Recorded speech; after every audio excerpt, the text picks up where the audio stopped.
In Wiggletown, the young are old, the milk is hot, the tea is cold. The wise are fools, straight lines are bent, a square is round, the loudest bells don't make a sound. There are no rules. The short are tall, the tall are short, the fishers fish, the men get caught.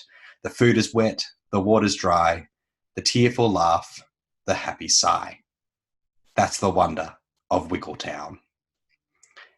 It might reflect my stage of life, but I've been thinking a lot about these lyrics from the Wiggles lately. For me, they echo something of the topsy-turvy nature Jesus cast the kingdom of God in his parables. Or maybe the subversive stumbling block the cross of Christ provides in Pauline thought. And that leads me to wonder whether the mission of the church is reflective of this surprising, joyous subversion of expectations, or whether it remains predominantly determined by the status quo of colonial paternalism, normative whiteness, and superficial relationships as a bridge to assimilation. And if the church can't be the church of Wiggletown, what hope to have in the wild?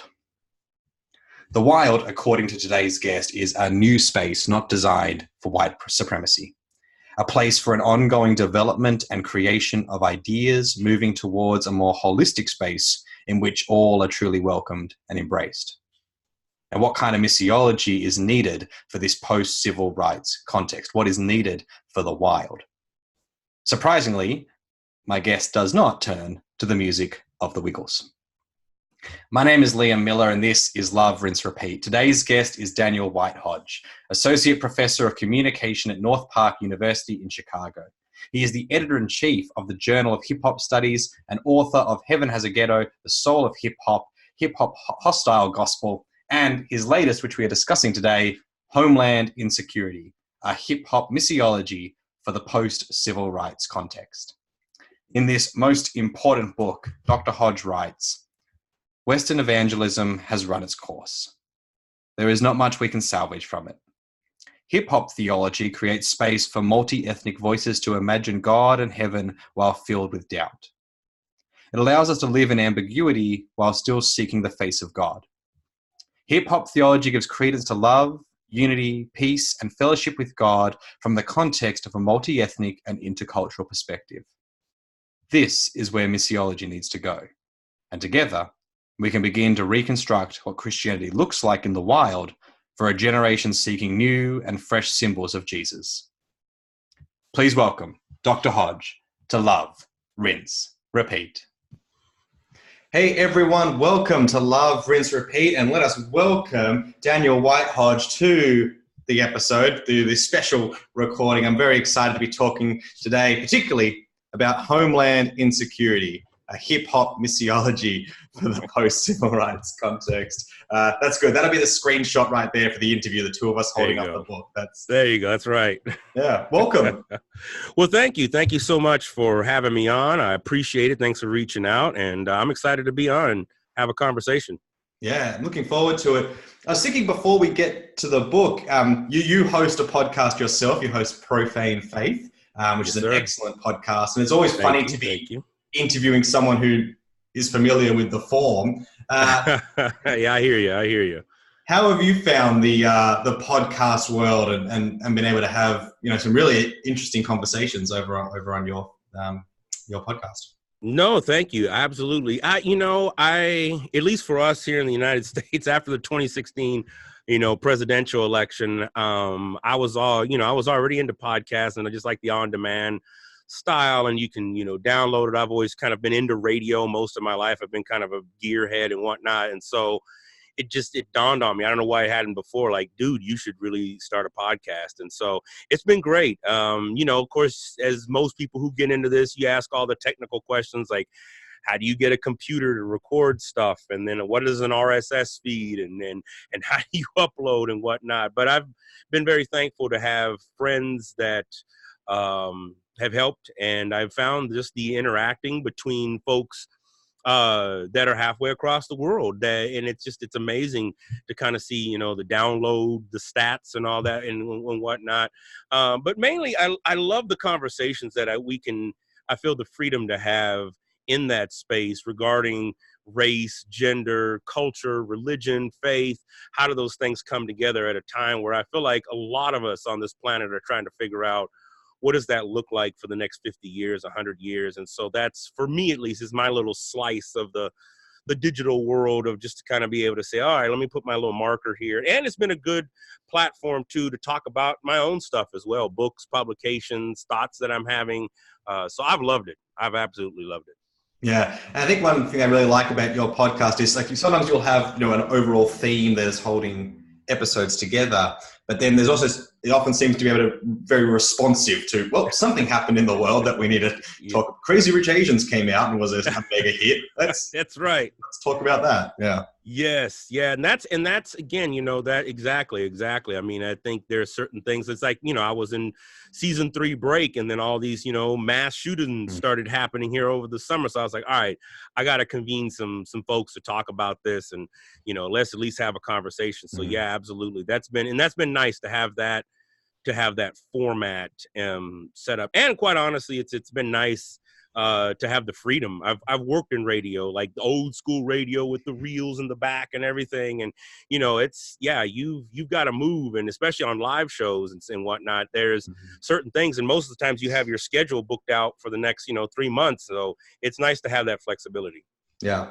Oh, well, let's move to the book then.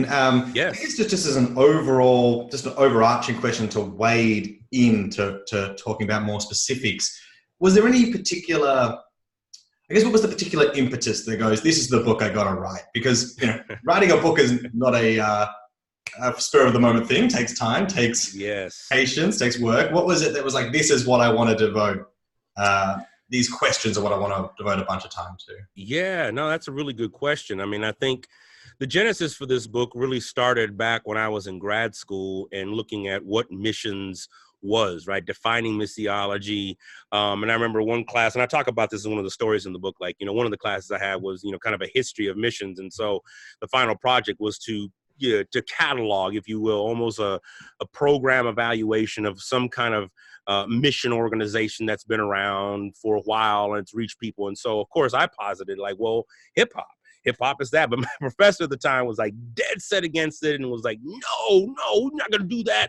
There's no scholarly merit to that. And so, of course, I had to go with something else. But it got me thinking, though, because I was like, so wait a minute, there's some components that fit here. So obviously, this started as an academic paper and, made its way through the circuits and then building on that. And I started writing on this actually in 2015. But again, after the 2016 election, I was about 170 pages in, and I was looking at what I was writing and I was like, this is crap. I cannot put this out. I don't want to put this out anymore. And yes, I know I've invested some time, obviously, like you said. I mean, monographs, they're work. I mean, and as a family man, somebody who's married, you got to tell your wife, you got to tell the kids, okay, not right. Dad's got to go finish this book. And so it's like it takes a lot. It's a big commitment. So to scrap 150 plus pages, I had to go and talk with my wife. Like, look, I can't write this. And she was like, absolutely, you can't. So I literally scrapped all of that and started from scratch, and just really wrote from the heart about what I felt needed to be said in regards to missions, colonialization, evangelicalism, and where I felt like, hip hop, if embraced, could really potentially provide us a space. Not the complete solution, not the magic sauce, right? Like, no, but it could provide us a space to help us through some of the issues that we find ourselves in, particularly in Western Christianity. But I say at the beginning of the book, this is not a book with answers. Mm-hmm. And I think that's in my previous works, I fell into that trap, especially right for evangelical writing. It's like, people always want some answer at the end, like, okay, yeah, it's bad, the world is falling apart, but what do we do? And tell us it's going to be okay, right? By chapter X, whatever you got, tell us it's going to be okay. And I was like, I'm not. I don't know what the future is going to hold. And so that was kind of the start. And I had originally a guy named by the name of Dr. David Congdon, who was my editor, probably the best editor I've worked with in my writing career. And he gave great insight. He was honest. And it wasn't just, I don't agree with this, and let me just throw it out the window. Just like, no, like, like he was pushing me to say more. And even, even in the first draft of what I rewrote, he was like, this, this isn't really, you got to go harder. You got to go harder. I was like, okay, all right. So I appreciated that. And then he goes and gets fired, right? From this Christian publisher because of his latest book and works and everything. And so that really, again, resonated with me that like, we got some problems here. And we got some major issues. And again, I'm not the only one saying these, but look, here's a book, here's some research that maybe you can get your head around to begin to kind of think through some of these things. That's really helpful. And you're right. Like when you're reading the book, your passion, your heart comes through really strongly. It's written with, obviously scholarly rigor and well-built arguments, but a lot of, emotion and personality in it. And part of the book is also, it does include your stories or encounters you've had, and also interviews with others, particularly younger folks who have encountered white-led urban ministries or short-term missions. How important it was for you to kind of, I guess, use that, these interviews and this data structuring the book? Because again, it's not always something you find in theological texts. Often it's like, I am in my room. These are all thoughts that came to me independent of anything. And here they are. But you're like, look, I listened to people and that shaped the book. Well, I appreciate you saying that. And again, thank you. I'm honored that you would say that. I mean, because I think that was part of what I wanted to introduce. I was trained to that way, when I was working on my PhD, to think through and allow the data to speak. And yes, you're right. There was so many books that I'd read that I'm just like, okay, you get to page 300 of some theological text and they're like, all right, everything I just said, I'm going to disagree with. And I'm just like, you're killing me. How am I supposed to write a 2-page review on you? Like, this is crazy. So I was like, okay, let me, and I get that. That's a type of academic rigor in and of itself. But I knew for me, that wasn't who I was. It's like, I wanted to present material from the people's voice. And so, yes, that was something that I knew I wanted from the beginning. Something that I've even had, going all the way back to my undergraduate program. We had to do a capstone and spend a year, in like applied research and methods and whatnot. And it's like I wanted, again, the data to speak with what was happening. And so I've really tried and worked hard to have that be the case. And then, of course, to supplement that with some of the, okay, I'm in my room now, and let me think about some of these things, theologically and metaphysically about how they would, impact us, especially as we think about where we find ourselves. And not just the United States either, but I would really say the world.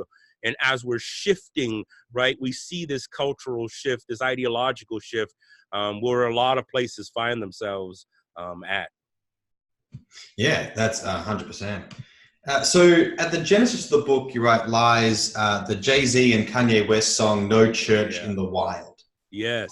And the wild is a key idea running through the book. The wild, you write at one point, symbolizes the uncharted, non-domesticated, non-evangelically tamed area of ideological thoughts, theological principles, generational motifs of those from hip-hop and the urban multi-ethnic generation. Talk to us a little more about the wild, because it's a key aspect of the book. And, if there's no church there, what needs to be there? Yeah. Well, I mean, I think, absolutely. And you know what? That was honestly the original title of this text. It was called No Church in the Wild.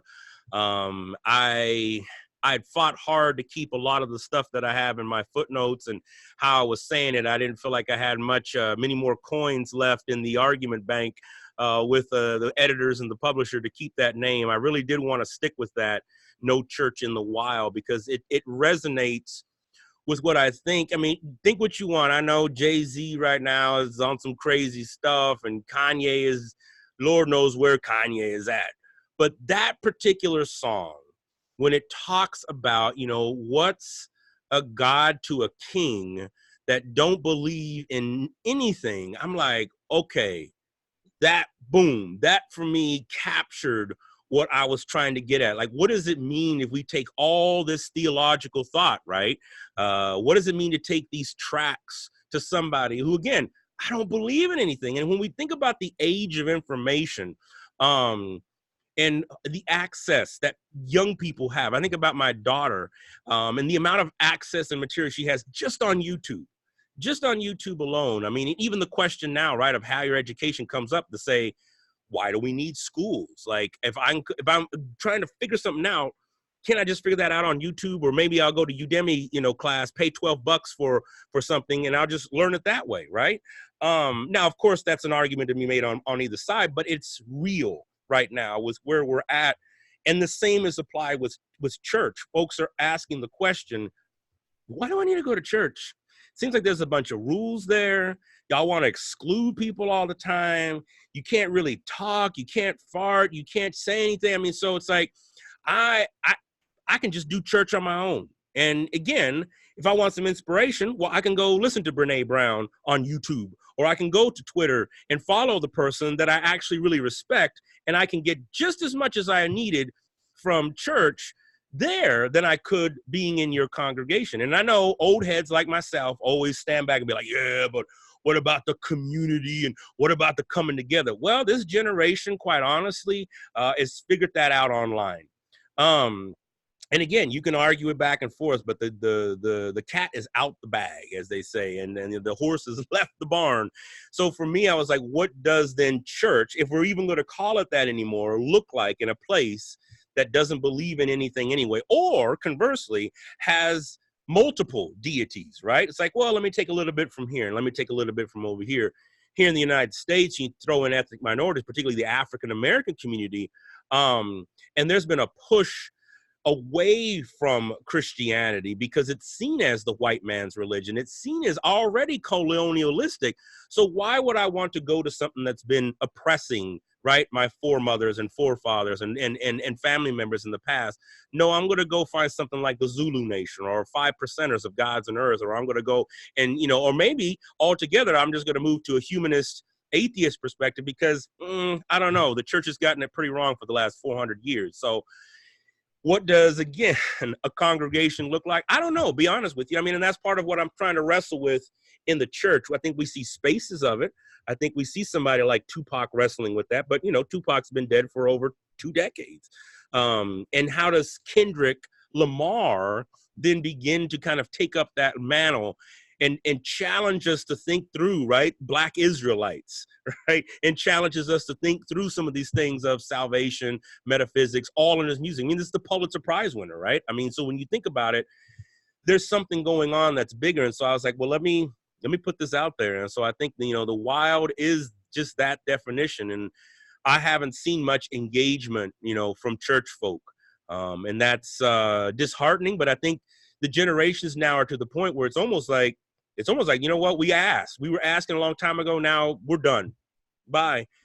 And so I don't know what that looks like.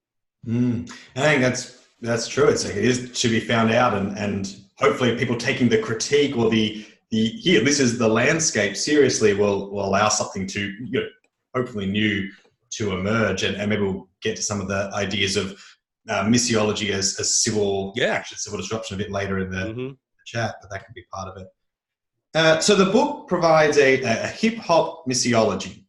Yes. Now hip-hop and hip-hop theology provide a framework for this and your earlier work, the soul of hip-hop and hip-hop's hostile gospel. Now, there might be some people listening to this, particularly outside of the US context, who have a very narrow understanding of hip-hop, where it's basically it's just a form of music, right? And not only that, but isn't it, as I put out a question on Twitter, or put out a tweet, that does anyone want to ask? Yeah. Want me to ask questions? Someone's like, well, how, tongue-in-cheekly, how can he be listening to hip-hop with all those rude words? Right. So, but obviously, reading the book and just following the footnotes from the book, there's a whole world, both beyond, both in the popular culture and in the scholarly culture, that connects to hip hop. So maybe just to give people this, an appetizing taste to enter Absolutely. a world they have maybe not yet looked into. Yes. What is, I guess, the power of hip hop for you as a much bigger thing than just like maybe how it is often narrowly categorized, and its power to maybe dismantle missiological and theological systems that have been built on white supremacy and sexism and things like that? Yes. No, well, I think that's a great question. I mean, I think it's something that, most folks who think of hip hop and rap, especially in the current era, think of it solely as a musical genre, and then that's it, right? And when we think about commercial rap, we tend to think about just that, commercials, people selling stuff, talking about partying, talking about, things that, again, in the wild, things that most of the time the church shuns away from, right? Sexuality, human sexuality, women gaining their own sexual independence. When you think about somebody like Nicki Minaj or even Lil Kim, for that matter, those are things typically frowned upon. So it's like people are like, oh no, that's just too secular. It's too profane. I don't want anything to do with it. And well, I think we have to talk about the commercialization. I think that's also a very small part of the culture, which, as KRS-One puts it, who's a founding member of the hip hop community, he says hip hop is something that's being lived. Rap is something that's being done. So anybody can rap, anybody. And it doesn't necessarily mean you're good. You may sell 1 million records, or you may, get streams. I know that's the new thing now. But it doesn't necessarily mean you are hip hop. And I know this is a controversial thing, right? I mean, this is something that I talk about with my students in my courses on hip hop. It's like, who is hip hop? Can we include somebody, like ASAP Rocky? Is he hip hop? Is he more commercial rapper? Is he, and so, that tension that exists. I don't know if I want to get into the nuts and bolts of that as much as I want to say that hip hop is a cultural standard. It is a way of living. So it's a process of understanding, right? Your consciousness, your self-identity, your connection to the spirit world. Like, where do you see yourself in the ancestors, and then connected to the greater being of God in those spaces.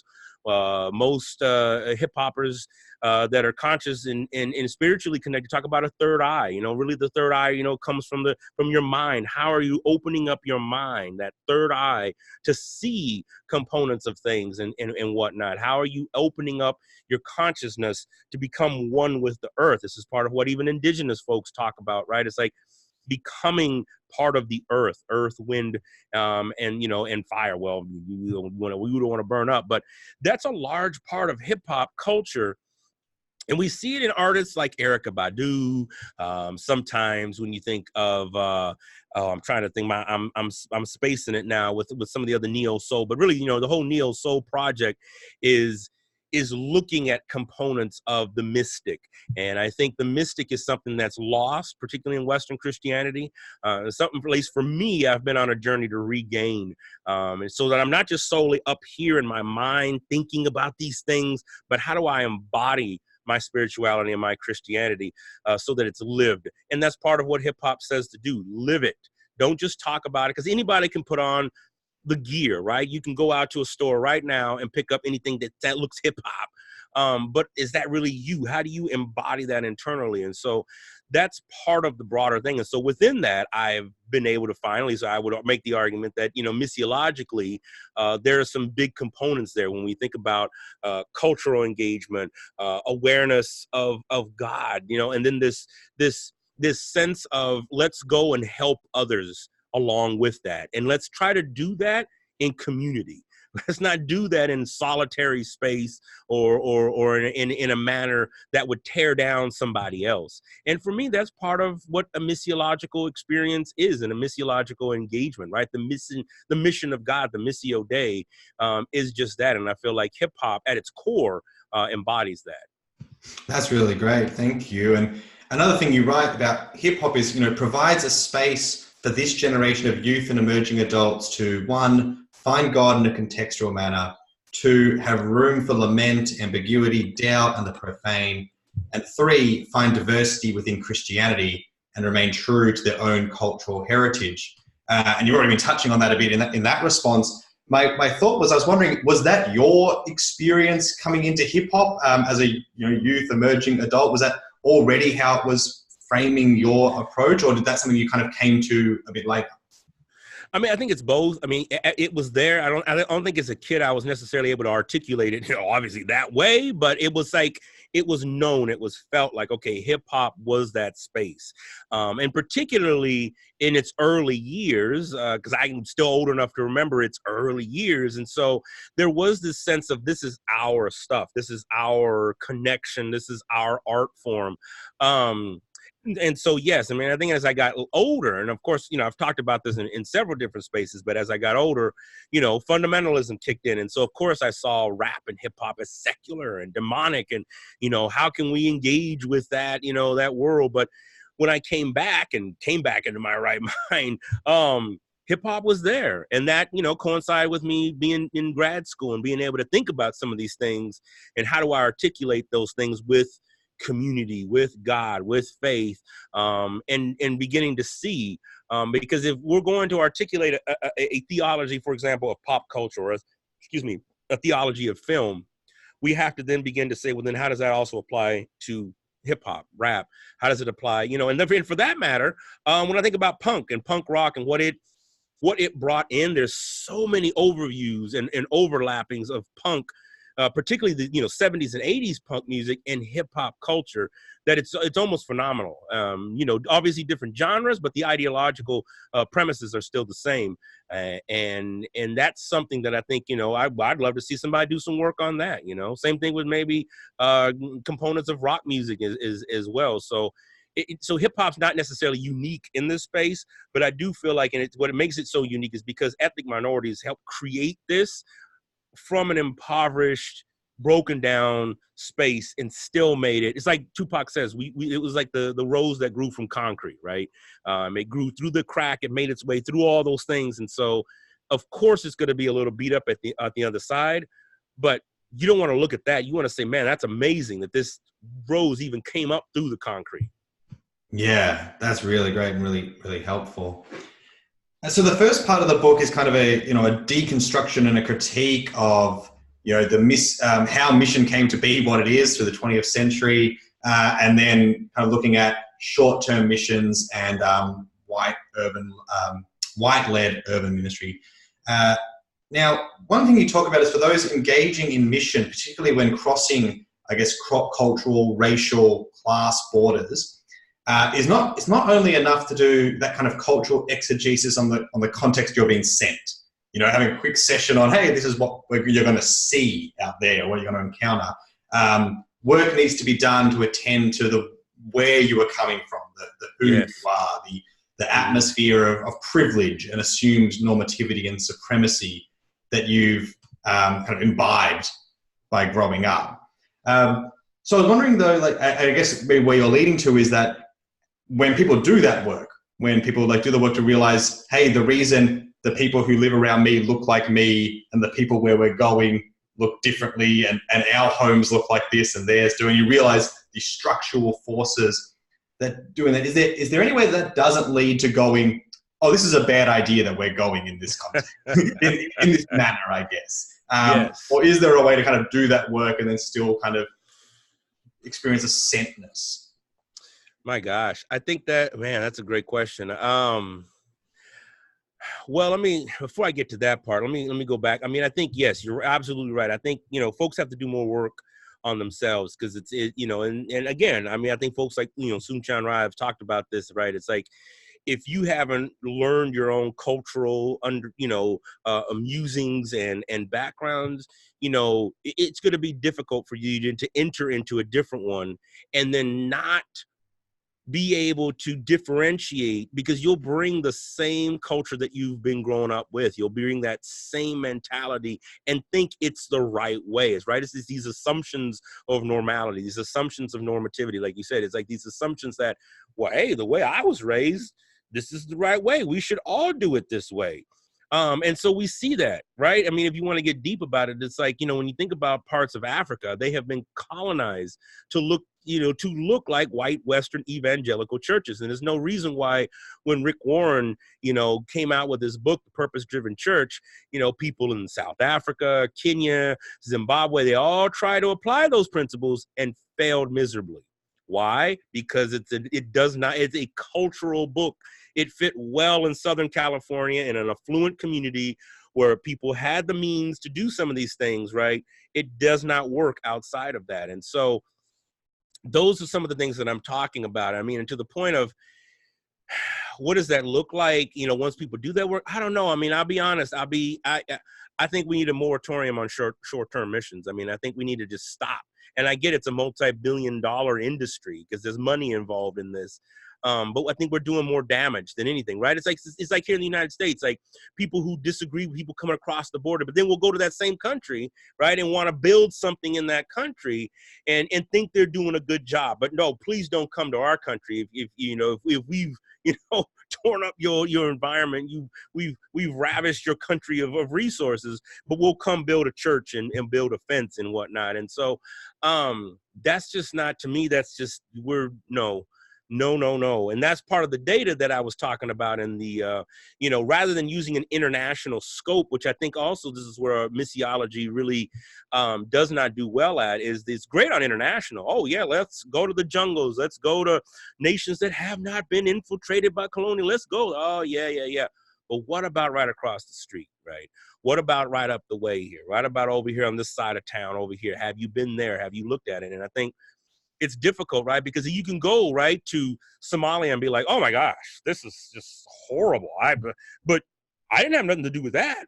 So let's help them, But here in the US, especially for white folks, they got to deal with the fact that, okay, wow, in the South, there's some crazy historical stuff. Why are we still holding up slave owners as heroes, right? Why are we still holding on to the rebel flag, the Confederate flag? I mean, those are things you got to face, and it's not friendly. It's not nice. And so for me, I'm just like, we need to stop. And I think we need to reevaluate what the Great Commission looks like in the era of Trump. And that's a big ask. That's a big ask. Oh, 100%. And one thing I liked is that, you shifted from this idea of short-term missions to, lifelong or long-term relationships. And I was thinking about, there's stories, here in Australia of churches which will do short-term mission to Indigenous communities up on the North End, right? Which would be more, separate. And they'll go and do that. But there are, Indigenous families, people living in the streets around their churches who they have no relationship with and haven't sought that. And it's this kind of thing of, well, we can keep it distant, or we can keep it categorized as a thing where we go to serve and they are the recipient of what we do, rather than this could be a relationship of, which actually where we have to grow and we might get challenged and where we might get, and we might actually make friends, whatever it is. And it reminded me of the story you tell in the book of, one group, there was a bigger suburban church, white suburban church that had always been sending mission, but so they've been shrinking while the urban-led ethnic minority church had been growing. And then the moment they were like, well, maybe we could come to you guys and teach, it was and share and help you grow. It's like, oh, well, no, how dare you? Exactly. And I think those attitudes, right, they can just continue to prevail because if people come in with this assumption of superiority, I mean, in a large part of missions, right, have been this planting of a flag. We're here. We've brought the gospel. We are essentially better than you. There's really nothing you can teach us. We're here to teach you. We're here to help you. And so for me, that type of arrogance, I mean, that's worthy of the auto da fe and the Spanish Inquisition, man. A chapter I really loved a bit later in the book was Baptized in Dirty Water, learning from post-soul missiologists Tupac, Amaru, Shakur, and Kendrick Lamar. Now, I think, if I'm right, you have a new book potentially coming out that shares the title of this chapter, on the theology of Tupac. Well, perhaps, I guess, can you, first of all, as an intro question, do you remember the first time you ever heard Tupac and his music? And then what has it that has kept you coming back to him, both as a figure and as an artist, and as someone who continues to shape your work? No, absolutely. I think, I can remember back. It was Holla If You Hear Me. And the album was Strictly for My Niggas. And that was the first time I'd heard him. I'd heard him on the radio, I should say, on, you know, when he was with, oh man, I'm spacing their name, man. It's been a long day. Oh, Digital Underground. There we go. When he was with Digital Underground, he was just kind of a backup and whatnot. And, but that was the first time I heard him. I was like, wow, man, this cat's got some stuff. And so growing up in the on the West Coast of the United States, in California, in the Bay Area, and then in Southern California, I was exposed to, you know, firsthand to concerts and venues where Tupac was, you know, and fortunate to remember him alive, you know, and remember him at concerts, remember him in spaces and places. And right back when MTV was still MTV, and showing videos of his and talking about new albums, and, you know, him and, you know, Tabitha Soren, you know, those interviews are now, you know, infamous. They're legendary, you know, that she had with him.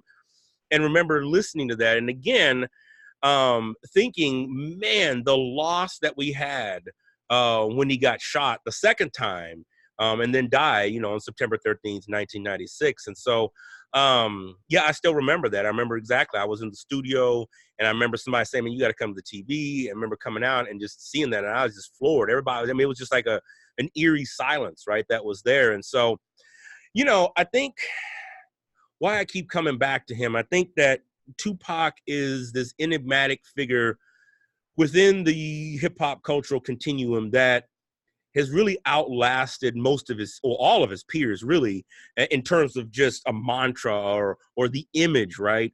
It's somebody that, you know, just the other day, I saw one of my daughter's friends wearing a Tupac t-shirt. You know, they're 11, they're 12 years old. They were nowhere near, you know, alive when Tupac was around, but he continues to be, I mean, as somebody put it to me, he's like, you know, he is the Black Elvis, right? He is the, you know, this entity that represented, right, two sides of the coin. You know, he was both the yin and the yang. He was, you know, good on one end and the height of activism, and at the same time still embodied aspects of the streets that you know, grinds those gears to a halt. You know, when you think about you know, his mom being addicted to crack, you know, and, you know, that having that connection and just what that meant for him.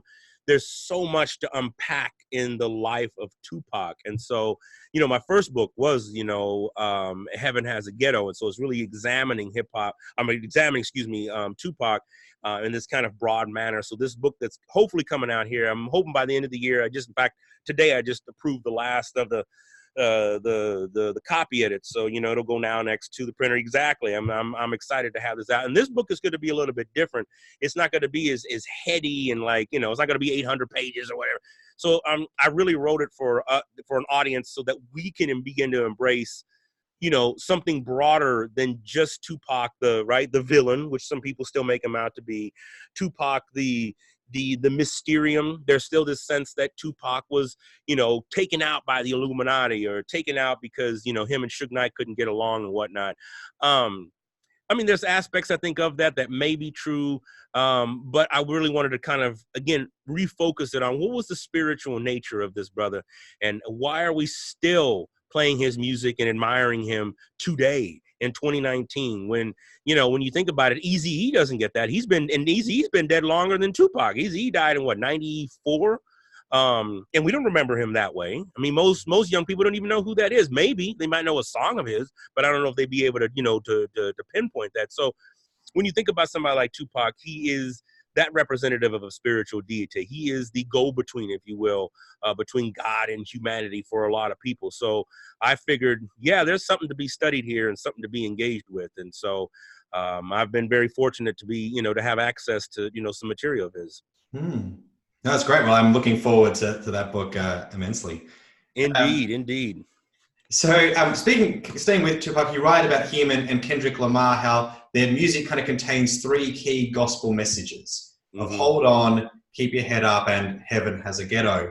I guess, you know, how important are these messages in this kind of, not only the post-civil rights context, but now even in the post and continuing Trump context? Oh my gosh. I mean, I think they're everlasting. I mean, because it's like, we got to figure out, like, okay, we know our ancestors have been through much worse. But we also have to figure out, okay, what does that look like in real time? Twitter didn't exist 400 years ago. So, excuse me, how do we live, right, our being, our personhood, when our lives really don't matter, when we are attacked by the state, at least here in the U.S., in other countries I know it's different, but at least here in the U.S., we're looked at as the enemy. Just the color of my skin is the enemy. That presents a whole, it presents a whole facet of issues and problems, all the way from depression and anxiety to sheer rage and outrage. And you see some of these things when you see uprisings in certain cities, whether they be Ferguson or Baltimore or Los Angeles for that matter. And so Kendrick and Tupac continue to help us kind of interrogate some of those things, and what does it look like when we lose love societally. And I think both of them still paint that picture, like, what the future, might look like. And I think Tupac's is probably a little bit more of a grimmer of what the future may look like before it gets better than Kendrick. But nevertheless, both of them are still saying, okay, yes, let's keep fighting, let's keep moving forward. And let's keep, talking about these things and getting them out there. Hopefully we can figure out some solutions. I mean, I think Tupac probably had much more of a pragmatic approach than probably Kendrick.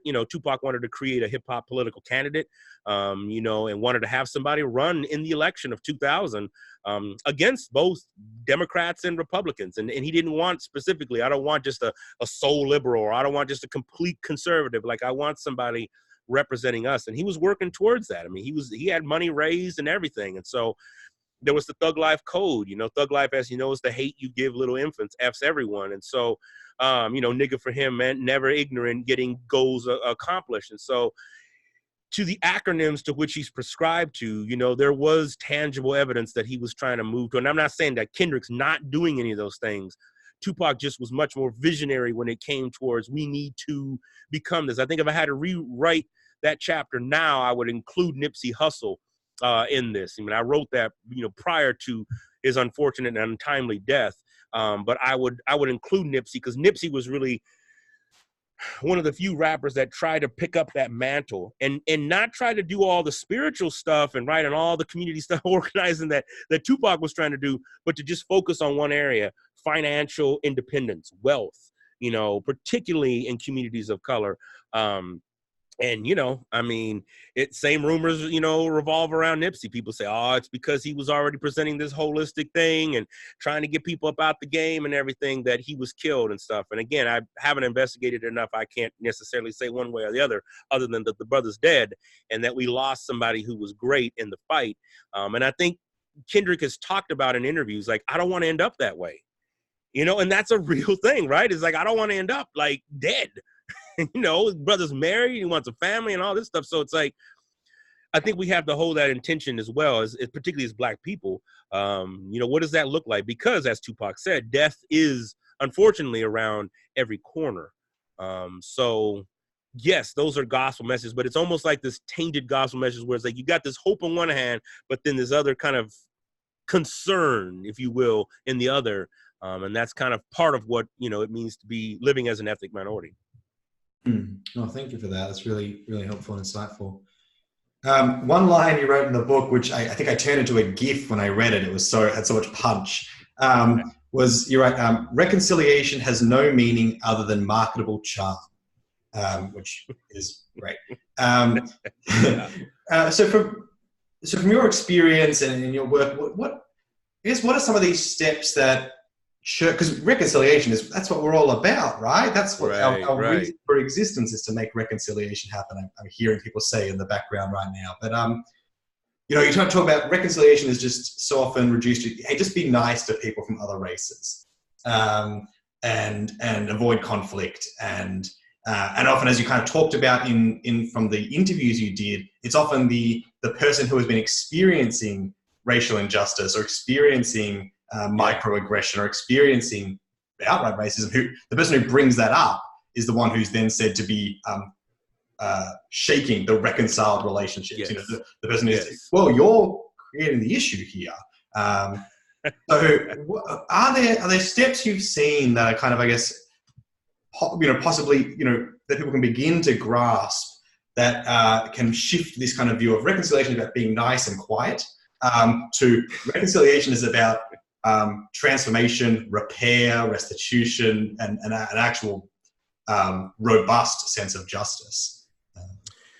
Oh my gosh. I mean, that's a great question, right? I mean, and, I think it's lines like that that don't get me, any speaking invitations. And really, I mean, if I'm keeping it real, book sales aren't that great. I mean, right? Because it's like, again, we're dealing with something that is in the pocketbooks of many people. And people of color included and whatnot. And so, yeah, I mean, I think at a core element of reconciliation, sure. Let's do that. But that's going to begin to dismantle whiteness, white culture, white supremacy, and white systems of oppression. And to do that is going to make whiteness so uncomfortable that it's turned into what it is now. It's a marketable thing to say, oh, let's reconcile. Let's come, let's have a justice conference. It's like, really? What is that? Okay, justice. Everybody want to do justice. Like everybody wants to talk about, for example, CCDA principles, Christian Community Development Association, which has been around for, 30 plus years. And just now you see mainstream evangelical folks talking about, we need to be in the community. And it would be awesome if we got these organizations together and the church hosts them. It's like, well, John Perkins was talking about that in the 70s. And, we can follow the literature back to that. So I think there's a lot of us who kind of sit back and be like, reconciliation really lifts up whiteness. It wants to make whiteness here in the U.S. Particularly feel comfortable, feel good about themselves, feel like they don't really have to do much else other than come and say, I'm sorry. What are you apologizing for, right? It's like when white people come and tell me, I'm just so sorry. Like, what are you apologizing for? Especially if I don't even know you. Like, you over here apologizing to me. So, no, I'm not for the process and really how neo-capitalism has taken over things like that, reconciliation, the word justice, the word equality. Now people are hopping on the whole prison industrial complex, which these are all things, right, that on paper sound amazing. Like, of course, don't you want the president, who you've called a racist? Don't you want him talking about, prison reform?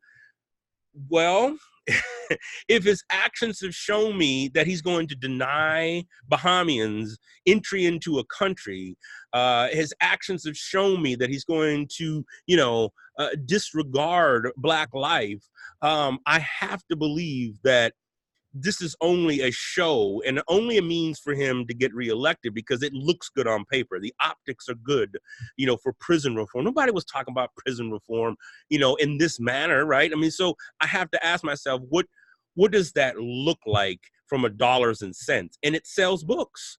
Oh, let's come together as one in the gospel. Oh, I don't see you as a color.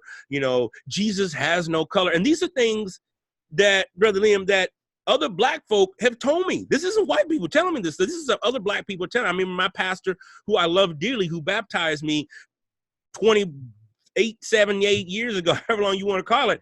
And he would tell me, I'm a Christian first and I'm Black second. And I'm like, well, hold up. I want to reimagine that and really kind of rethink that, because I think, again, the colonized mind is capable of doing a lot of damage in a manner that looks like it's doing justice. And so when we think that we're actually trying to reconcile, I have to ask myself, what are your tangible results? What are the elements that you can point me to that say this is a result as a matter of that? When I think about here in Chicago, where I live, and in the community that I live at, there's a church on every corner, but we still got poverty. We still got people shooting each other. In fact, yes, last night on my way to the Cubs game, we passing a murder scene. Everything's taped off. The cops got the little yellow numbers down to show where the bullets are. And there's a big splotch of blood there as we're passing next to the bus stop.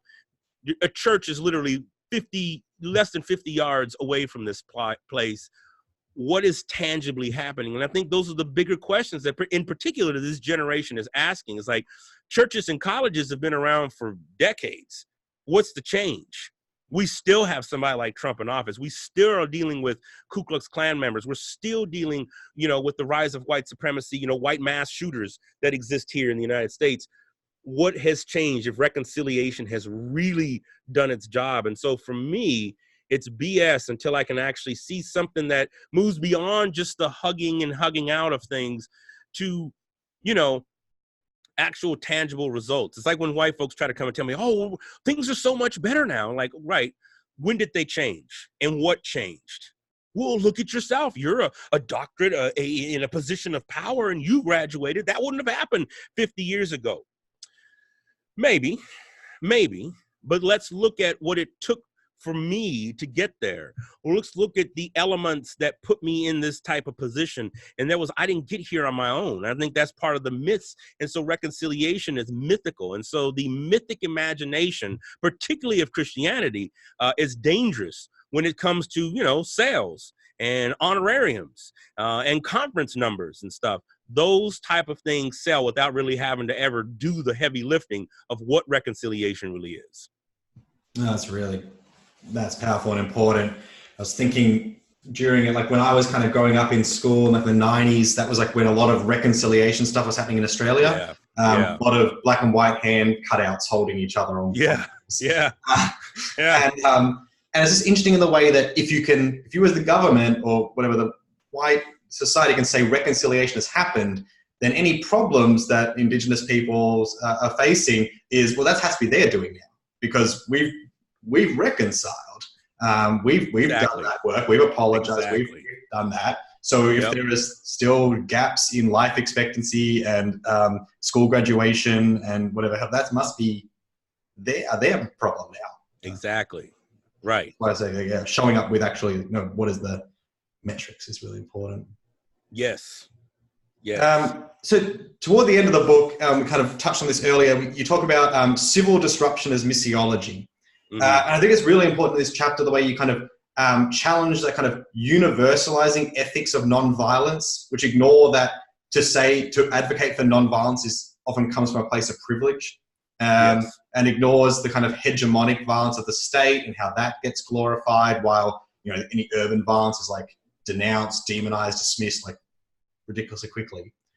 And the importance of conflict, which comes up throughout the book, comes up here again, where you're writing violence is not the answer, but we need to reframe the way we're thinking and talking about violence in a way that actually has some space for rebellion, for protest, for disruption, and I guess particularly, you know, in the context of, you know, Black Lives Matter and these movements, which can, you know, or the way Antifa is so often talked about. There's these different levels and languages that get applied to violence. How has it been trying to introduce this conversation? Well, brother.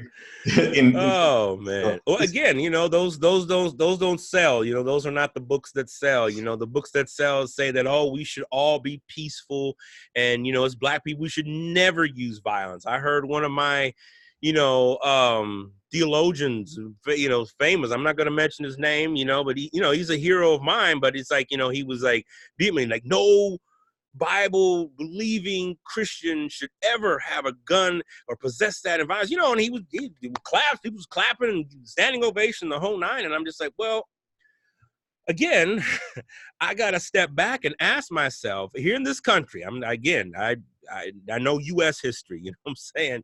But in this country, violence has been invoked almost at every corner. From a historical perspective, you think about from 1776 of the founding of our quote unquote nation and everything, that wasn't took by reconciliation. That wasn't took by having talks. That wasn't took by having these things that we're told to do. No, that was violently taken. And if it had not been for the prevailing winds in the North Atlantic, when the French were coming, because the French had said, you know, hey, we'll support Britain. You know, they were going to show up. If they had shown up, historians renownedly have said, you know, they would have overrun, and we would be looking at a different country right now, right? But that wouldn't have been through negotiations. That would have been through guns. Our nation has had about 9, maybe 12 years of so-called peace. Everything else has been in a state of violence. And so I'm not advocating for violence. I don't want to live in Armageddon world. I don't want to live in the Walking Dead world, okay? I don't want to live in the Mad Max world. Ironically enough, being, out of Australia and whatnot, I think it was Sydney or something like that in the original Mad Max, right? You know what I'm saying? So I don't want to live in that world. I don't want to live in that. I don't want to have to live in that. I don't think none of us do. And I'm not advocating for that, but I'm also saying, and conversely, what does it mean where I can travel literally 9 miles from where I'm at right now, outside Chicago city limits, and there are 800 plus white militias who have pledged their allegiance to Donald Trump, and that if he's not reelected in 2020, there will be bloodshed. This just came out 2 weeks ago. What then does that say when they blame the reason our country is this way on me and people who look like me? I don't know. And I do believe that nonviolence is a privileged position. I mean, it's ironic to think that the bodyguard of Martin Luther King, who had a gun on him all the time, had stepped away and to this day feels guilty that he wasn't there to either A, take the bullet, or B, take the shooter out that killed Dr. Martin Luther King.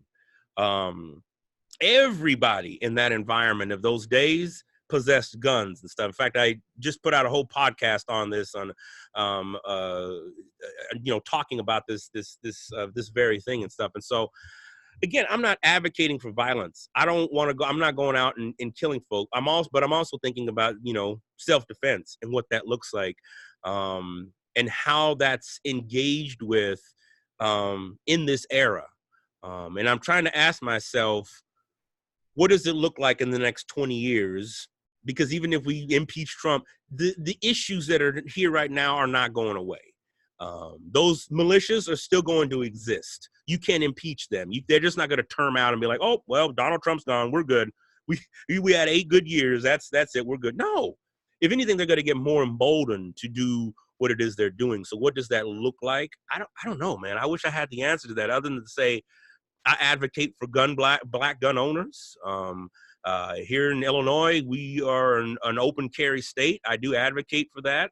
And I advocate that we should take care of ourselves just as much as I advocate that we should work towards peace and negotiations as much as we can in non-lethal action engagements. But if I learned one thing from the Ferguson protesters, and which, by the way, most of them that I talked with 3 years ago have all been brutally murdered, found in trash cans, found on the side of the road, and nobody in that community believes they've committed suicide or were taken out by other gangs. This was done by the police. And so they even said it when we met with them. They're like, if we're alive in 2 years, it'll be a miracle. And most of them recorded these things so they could say, look, if the police catch me, I didn't kill myself. I'm not depressed. I don't do these type of things. I'm not into that right now. And so what do you do with that? Right? Like, oh my gosh. Oh, I don't know. I mean, I think people like James Baldwin spent a lifetime looking at the components of leaving America. Randall Robinson talked about this 25 years ago when he wrote the book, Leaving America, in which he posited that Black people should leave the country. If not to, Europe or Australia, which he meant, to Mexico or Canada. Learn Spanish, move to Mexico, get out of the country, because it's not going to change. And it's interesting just to see some of those things and what hope looks like, going back to Kendrick and Tupac. In that sense, does hope mean that I leave and go to France, learn to speak French, become a citizen, take up a second? I mean, I don't know. I mean, I don't know. I mean, it's not, and then it's not like, there's any place on the planet that's perfect, but I'm asking myself, what does that mean for myself? I'm in a multi-ethnic relationship. My wife is white, so my kid is mixed. That drives this era's ideology crazy. Race mixing, right? This notion that we need to keep the races separate. We're going to be first on the list. So I'm just like,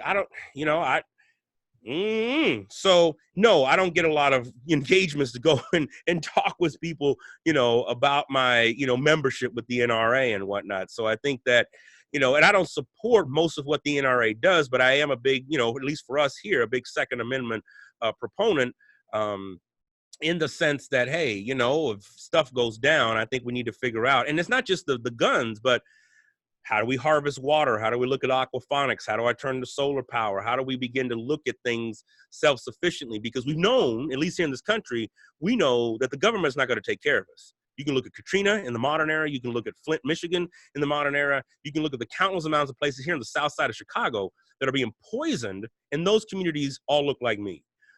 That's not, and those things aren't just done out of happenstance. So I think we have to begin to really interrogate those things and ask ourselves, as Christians, what that means. Thank you for that. I think that's so important. I can see why, like, as you say, it does it because it's complex. It's actually saying that this is a much more complex situation than me, who's a middle-class, educated white guy going, guys, violence is always and forever wrong, and turn the other cheek and all of that. And it was reading James Cone that really like shook that awake in me, that it's like the question of rebellion and revolution and violence, whether it's, what is often seen as an initiating act is usually a retaliating or a self-defensive act, that really challenged it for me, that, like to just, go universalizing peace when there is no peace is, so problematic. So, but as you say, not an easy thing for a lot of people to enter into, because it's not a quick resolution. It isn't. And I think that's what, and that's what particularly white evangelicals, white Christians want. They want something quick. They want something that's easy, which is why, again, reconciliation makes sense for them. And they want something that keeps particularly ethnic minorities tamed, well-mannered, and contained.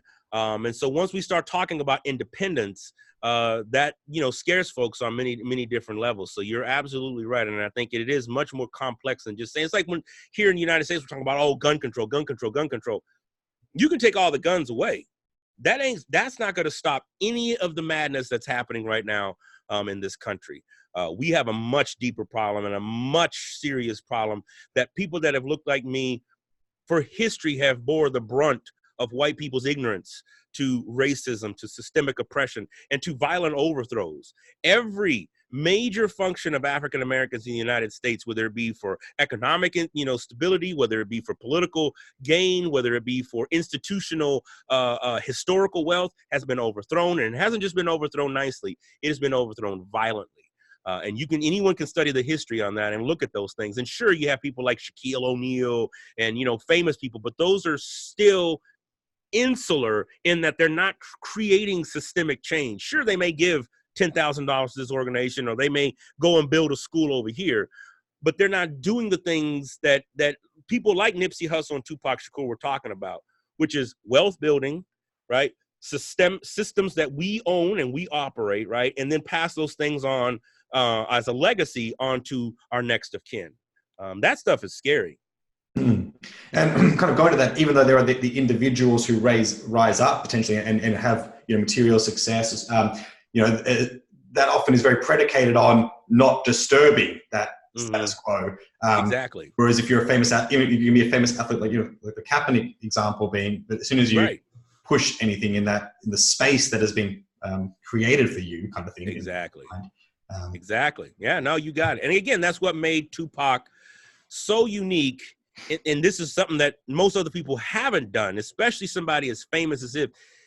He literally gave away the shirt on his back. I mean, most people that I interviewed and talked with were like, man, his home, even though, yes, he lived up in the hills, his house was like a homeless shelter. I mean, this brother took in people almost to his detriment. In fact, some people even said, like, the reason he was getting into trouble is because he just took too many people in without ever really kind of evaluating some of those things. And that's really the only quote unquote celebrity that I've known in modern times, at least, that was still popular, right? Let me give some qualifiers there. That was still popular in selling stuff that was that open and generous to creating a systemic change that didn't just involve their own pocketbook. And that's not to say that other people aren't doing good things. Please don't hear that. I'm not trying to say that other celebrities aren't doing great things, but what I'm talking about is systemic change in the sense that we can begin to build and get ourselves out of the mess that we're in right now. And a lot of it, is hinged on economic mobility. Well, thank you for that. To close, Yeah. though this conversation could keep going, and people are like, no, I want it to keep going. That's the best reason to go and buy the There book. you go. There's There you go. Get it. pages of the conversation. Get it. But we play. I tend to play a game as we end. All right. Come on. Which is pairings.